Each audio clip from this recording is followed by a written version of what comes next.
Friday night now.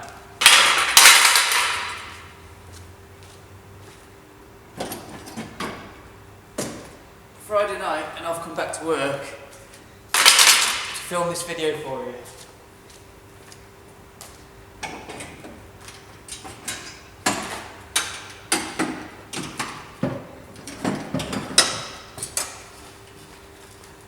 I've got a bit of information floating around in my head, so I thought I'd share it with you. A few gems of knowledge in there. So, I'm going to tell you a little bit about how I identify... Oh wait, they're not even in focus. How I identify these bikes.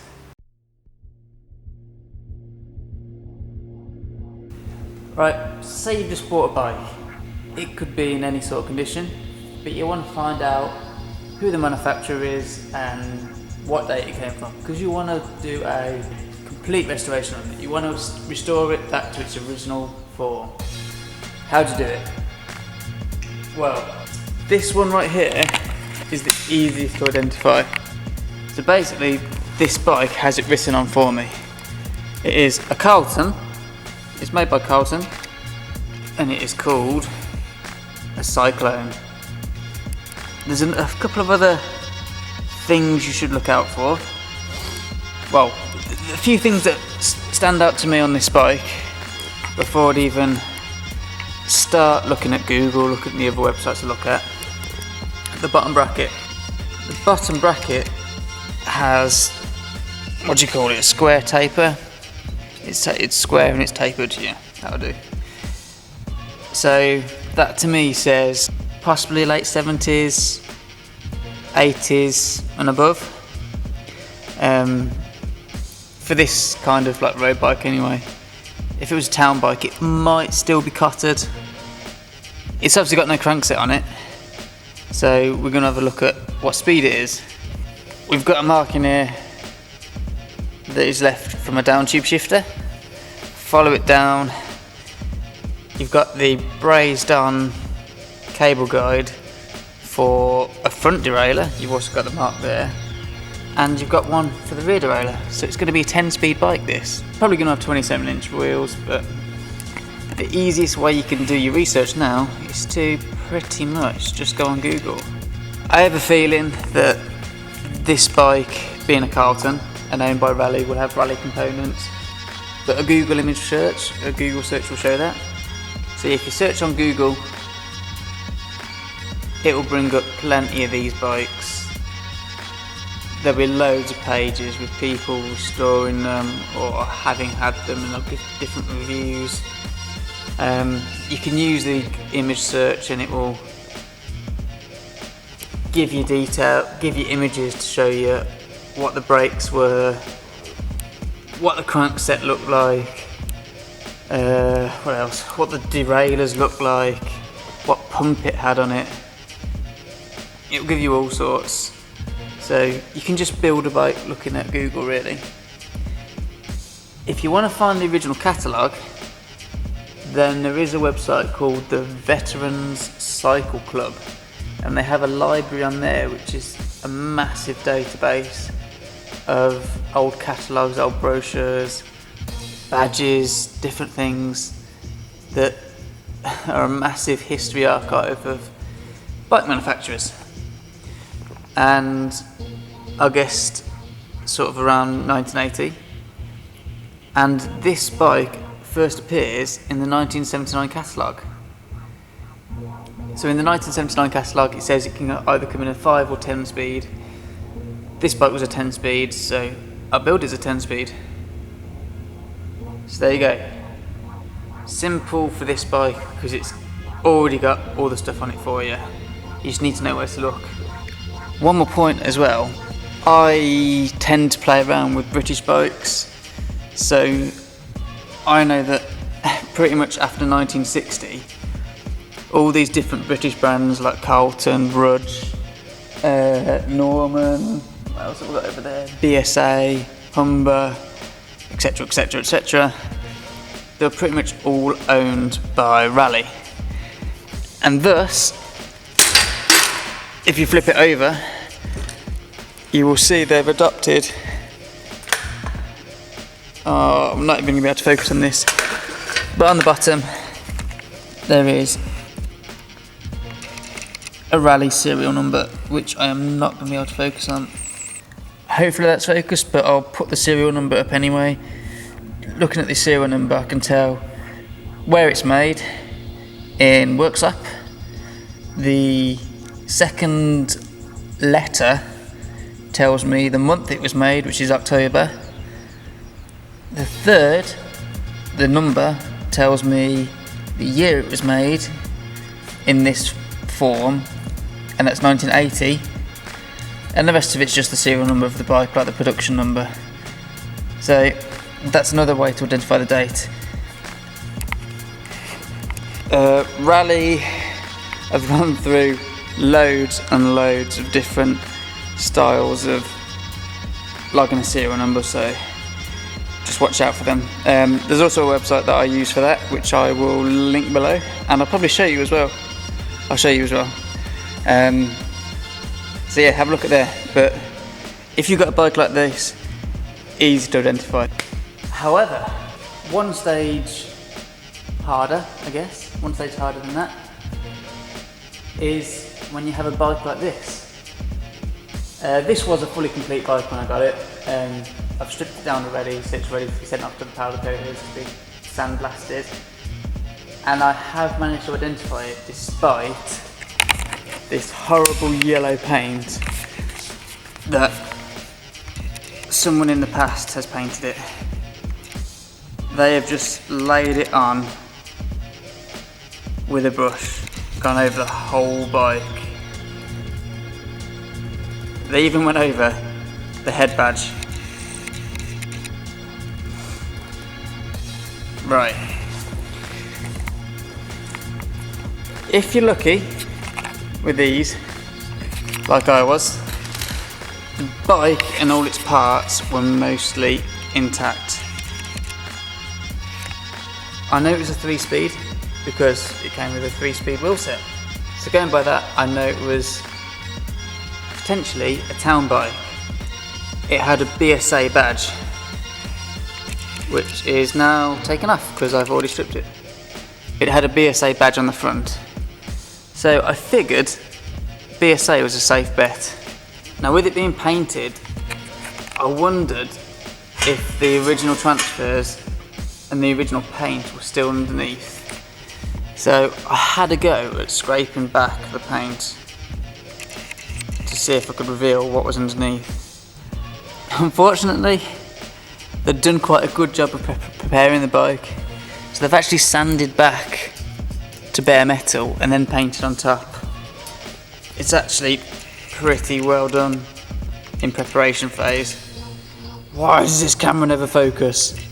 So after checking the head badge, I found out it was a BSA. I knew it was a 3-speed, but I couldn't identify anything else on it. I decided to check the serial number, which is a slightly earlier one than the Carlton. It's a slightly different format, so I knew it was I think it's 76. This format is kind of like a 60s, 70s format. So that gave me a bit of a clue where to look. However, the biggest clue, the absolute biggest clue, came when I decided to take the bike apart. Ignore the fact that the head badge is gone. I was taking this bike apart, I stripped off all the components, and then I came to take the forks out of the head tube. What do I find? Ooh, I find some nice red paint. This is the original paint colour of the bike.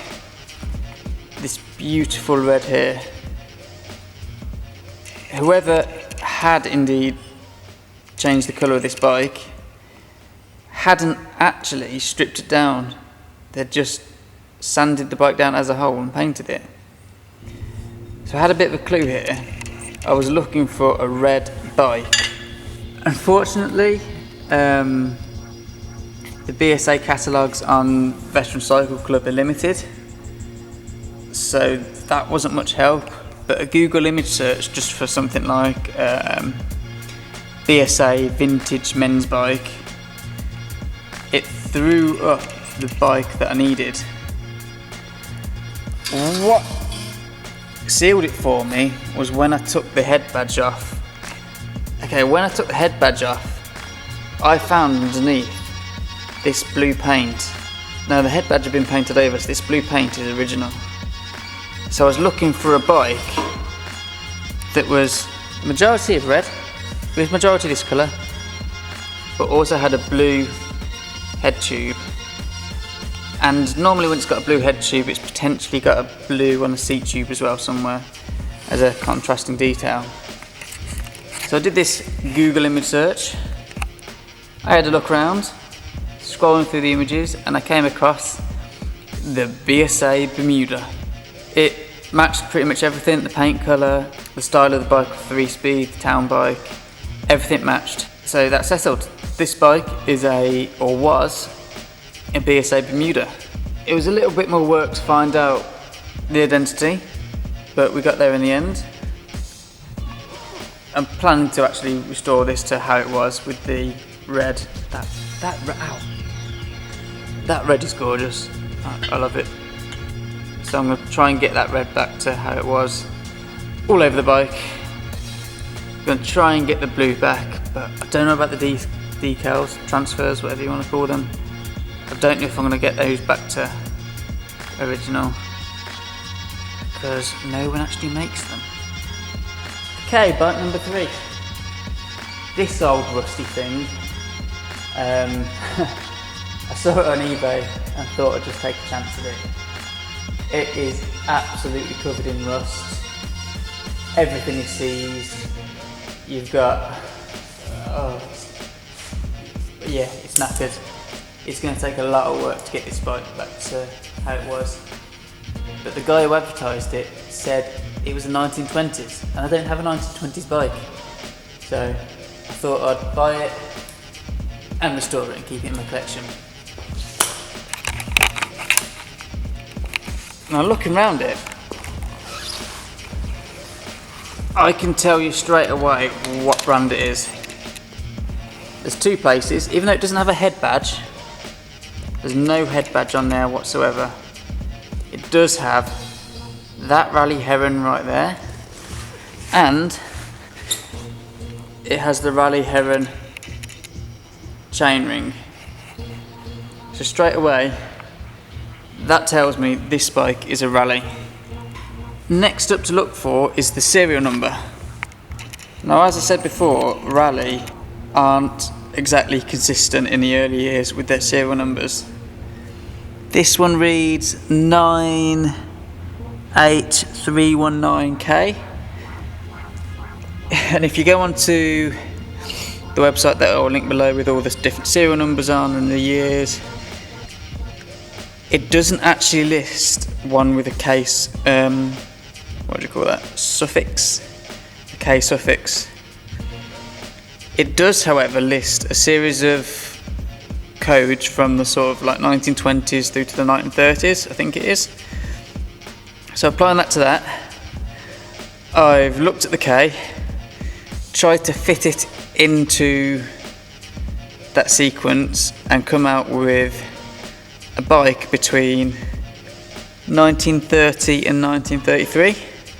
Once we know the year, once we know the brand, we're going to go on to the Veteran Cycle Club. Fortunately for us, Rally is an extremely popular, well-stocked brand on there. So there's lots and lots of catalogues to look through. If I try the 1933 catalogue to start with, it gives quite a few bikes in there, and they all look quite similar. They all tend to come in this black enamel, but then you have to try and narrow the bike down depending on the kit that you see here. We're going to have 4-inch pedals. It's either 6.5 or 7. I think it's 6.5 actually. It's a 6.5 inch crankset on there. Although there's only one on, it's 6.5 inch. So looking for a bike that had 4-inch pedals, 6.5 inch. We are looking next at the brakes. This has rod brakes, so that eliminates some of the selection straight away because the higher end ones had calipers. We can knock out a couple more by looking in here, and on some of the older bikes they had locking devices for the forks, so you'd have a little key and then it would lock the bike up. But this one does not have it, so we can discount some of the bikes there. But that still leaves quite a few bikes that, it leaves a few choices for what it could be. A few. For me, I think the biggest giveaway is the handlebars. Can you see the shape of the handlebars, how they rise up and go round? There's a distinct shape on them.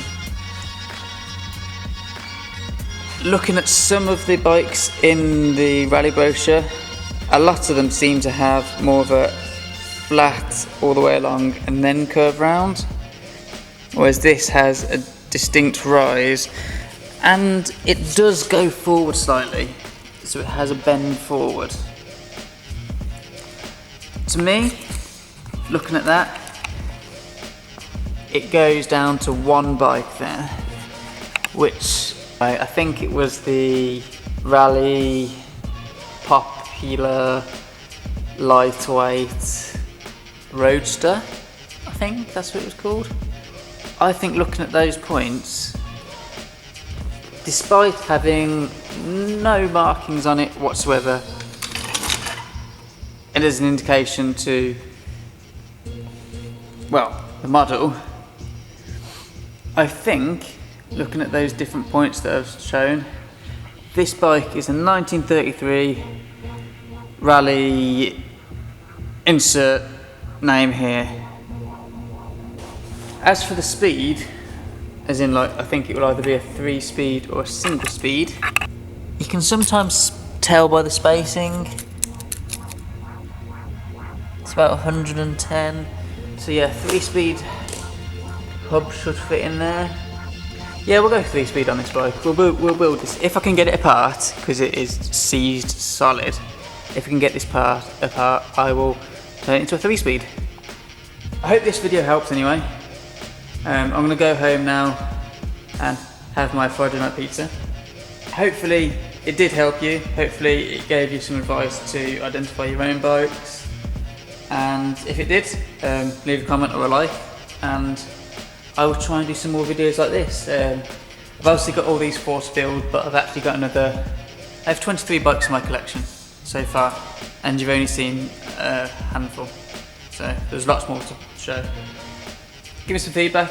If you liked it, great. If you didn't, let me know. Tell me how I can improve. And I'll see you in the next one. Thanks guys.